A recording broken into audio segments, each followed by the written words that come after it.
You know, I've always wanted to work, and I have for years and years, work with the police officers, because I have a strong heart and belief for the police officers because of the fact that they work day in and day out and they have a bad rep. At the same time, they do so much good for our world. The guys, and then one step further, the guys with the police dogs are incredible. So I was training them in CPR at that time, so I would give them CPR in case their dogs got in trouble when they were out in the field with them. How could they take care of them? Then I started learning, oh my goodness, these guys, these dogs are like their partners. They're exactly their partners. They have their backs. They go out in the field. They're the first ones shot and the first ones stabbed out in the field. They could lose their partner any second of the day, and these dogs have their backs. And then what they do is I started learning that they'll go in, and the dogs, they have no sense. Like a police officer's always thinking. You always have your mind. You know, okay, well, if I go in there, then I might get shot, or there's something going on, I hear something. The dogs are like, poof, in, and they're going, and they're going to complete their task, and there's nothing else in their mind at all, except for the Kong toy that they get at the end when they complete their task. And if they die doing it, so be it.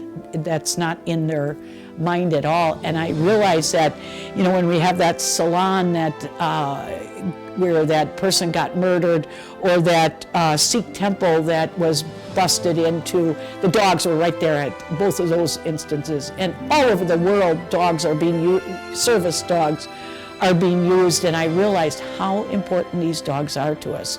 So Deb Lopez and I set up this foundation, and it's for, initially was for vesting every police dog in the Wisconsin area. So getting a vest on them, so when they go out in the field and they're shot at or stabbed at least they have protection, just like the police officers do, their partner does.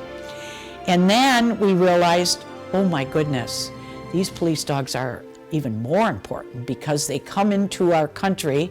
Usually they are adopted from a foreign country like Hungary or Germany, or some of the dogs that come from those countries brought over here, and then they're trained, and then they work with their officer for 6 weeks in training, and then they need veterinary care from that time on. They need a special car to keep these dogs and drive with them, so that when the air conditioning never goes out when they're in the car waiting while the police officer goes inside to investigate something. So they need special cars. And their veterinary care, these dogs require $20,000 or $15,000 just to acquire them, and then at least $25,000 to keep them going until they're 9 years of age when they retire. So from 2 to 9 years, then after they're retired, they need a new dog. So we realize that that's actually where our focus should be, at getting every single county and city in the Wisconsin area to have a dog, because everybody should feel that safeguard of having a dog and an officer together.